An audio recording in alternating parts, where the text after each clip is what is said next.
পাহাড়ের গুহায় এক পেত্নী লুকিয়ে ছিল তার শিকারের জন্য। ঠিক তখনই এক ছেলে সেই পাহাড়ে হাঁটতে হাঁটতে পেত্নীর গুহায় এসে পড়ল এবং পেত্নীটি তাকে খাওয়ার জন্য মেরে ফেললো। যাক, আজকে অনেক দিন পর বেশ মজা করে মানুষের মাংস খেলাম, কি মজাই না হলো। ঠিক তখনই আর একটি মেয়ে সেই পাহাড়ে হাঁটতে হাঁটতে সেই পেত্নীর গুহায় এসে পড়ল। ওরে বাবা, আজকের দিনটা তো আমার বেশ ভালোই যাচ্ছে। এখনই একটা মানুষকে খেলাম, আরও একটা এসে হাজির।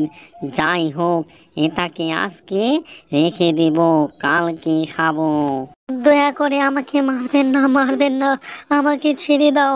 আমার বাড়িতে ছেলে পুলে আছে, আমি না গেলে যে তারা না খেয়ে মরবে। ঠিক তখনই পাহাড়ে হাঁটতে থাকা আর একটি মেয়ে এসব কাণ্ড দেখে ফেলে।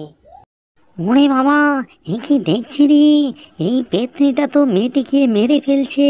যাই যাই, তাড়াতাড়ি গ্রামবাসীকে গিয়ে এই খবরটা জেনে আসি।